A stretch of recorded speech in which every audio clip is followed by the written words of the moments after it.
Ang intense ng mga kaganapan ngayon sa abot kamay na pangarap sapagkat ikakagulat ni Doc Robert ang mga aaminin sa kanya ni Diyosa.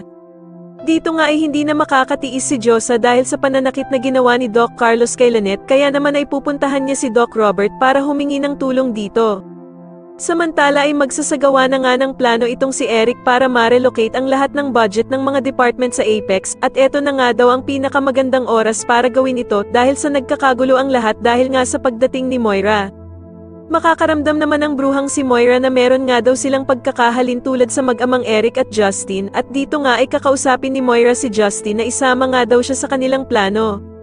Magugulat naman si Justin dahil sa sasabihin ni Moira na wag daw siyang mag-alala dahil sa hindi niya ibubuko silang mag-ama kung isasali daw nila siya sa kanilang plano. Sa kabilang banda naman sa wakas nga ay mabibigyan linaw na ang nangyaring krimen kay Don Pepe dahil sa makikita na nga ng mga pulis ang sasakyan na ginamit ni Moira.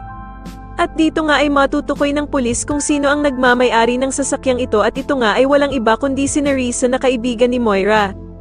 Kaya naman ay agad nagagawa ang mga pulis ng plano para agad na mahuli si Nerissa, at dito nga ay paaaminin siya ni Giselle tungkol sa nangyari sa ama niyang si Lolo Pepe. Pero agad namang itatanggi ito ni Nerissa na wala nga daw siyang kasalanan at wala din siyang kinalaman sa kidnapan na nangyari kay Lolo Pepe. Sasabihin naman ni Giselle na sa korte na nga lang daw magpaliwanag itong si Nerissa pero sa sobrang takot nga niya ay bigla itong mapapaamin na ginamit lamang daw ang kotse niya para sa pagsasagawa ng krimen.